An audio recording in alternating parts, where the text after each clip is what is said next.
Hey, Robert here.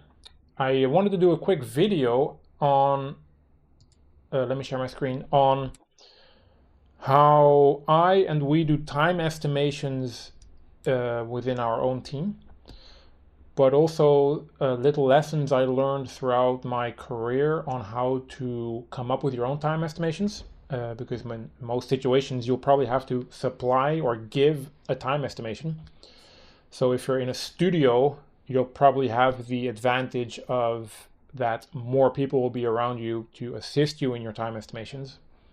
But if you're a freelancer, then you'll have to do that all by yourself.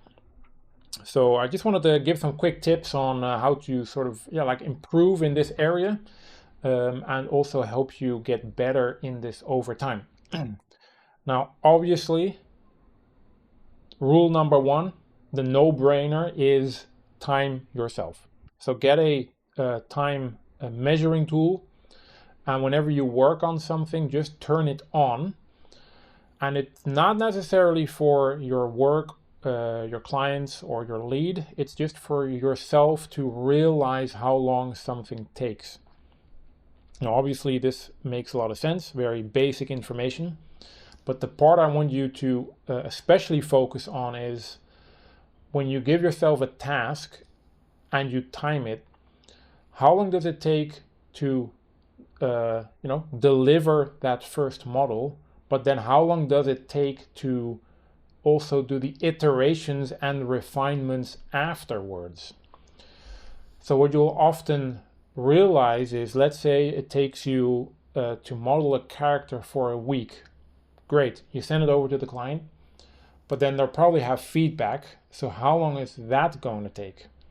Then once they're happy, that character is probably going to be implemented, and then there'll probably be more feedback there as well. And how long does that then take? And it's especially this polish or iteration part at the end that many people tend to forget about, or they don't realize how long that actually takes.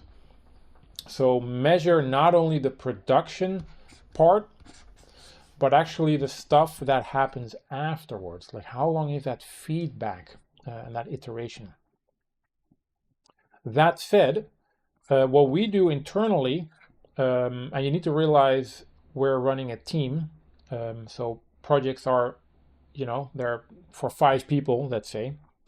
The way we go about this is I obviously check in with all the artists how long they think something will take. Little dudes here. Oh.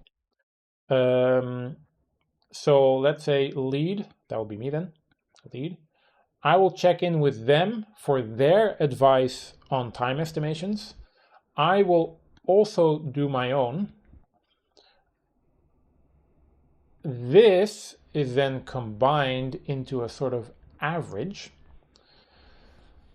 based on my own experience, based on the person who's going to execute it, and depending on how big the team is, or the project in this case, because we build teams for projects, we will also do that as a team. So then there is a good amount of input on how long something takes, but that still in most cases is only really that production block. So from there, I myself always plan it in as double as long, right? Now, how do I communicate this to the client? I actually show them this. So in the big project management tool we have in the overview, I actually show them like, oh, characters, for all characters. So let's say we have like 20 characters. That's going to take like half a year. And then this is delivery 1. Milestone. I call that the milestone.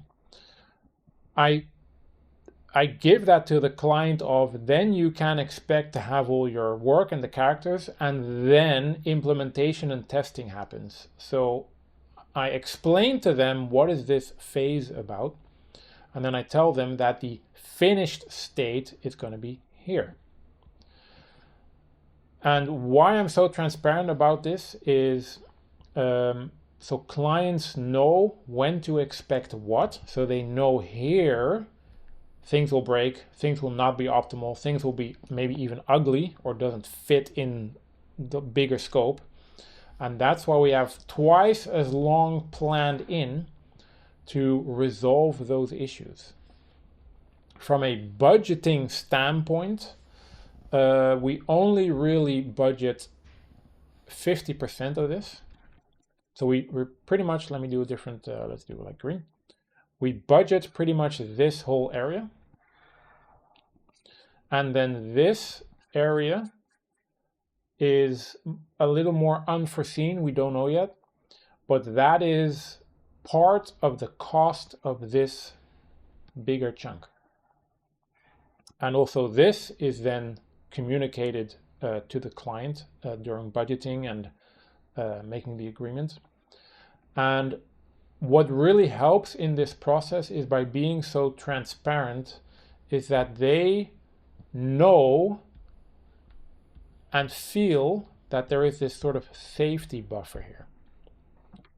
Now, how should you go about this yourself as a freelancer? Obviously, what I said earlier, measuring yourself, get that experience in based on reality. But then still sometimes you have quite big, difficult tasks to do. And in essence, do kind of similar like this, but then on your own. But instead of asking multiple people, you can break it down. So if you have like a tank, this is a tank, I guess. How long does it take to do the communications? Comms, right? Comms with the client. How long, or do you estimate, does it take to do the like the pre-work, so the reference boards and just getting yourself into that zone? How long does it take to do the mock-up or block-out mock-up and get that tested? From that point, if that's all approved, you obviously go into production with all the sub elements like UVing and texturing and everything, all these little parts of that. And then from there, you'll have this big chunk.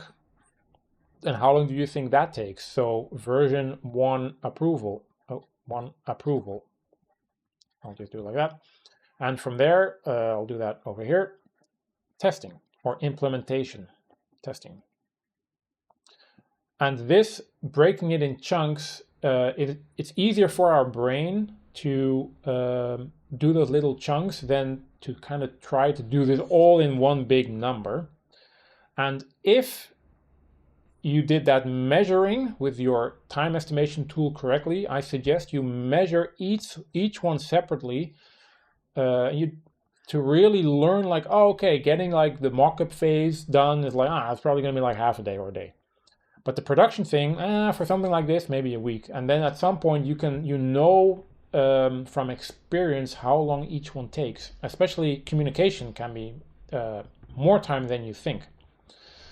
Or for example, like I said here, right, that implementation, testing, improvement, we just double our time here because consistently throughout the last 8 years, it's always somewhere like twice as long. Of course, split over a longer time. So let's say it took us 2 weeks to model a tank, but that, that's in one big go. But that iteration phase is probably also like 2 weeks, but spread out over like a full month or like 2 months or so. So doing those little chunks, like, okay, version 1 done and tested and approved, how long does that take? And then, okay, probably down the line, there's going to be more iterations. How long does that usually tend to take? So yeah, like I said, be a bit more wiser in how you measure this and apply this and just break it down in chunks. So measuring it, breaking it down in chunks, and realizing it usually just takes twice as long, at least 50% extra, but twice as long is usually kind of what it ends up being anyways. So take that also into your own planning and budgeting. Hope it helps. Catch you next time.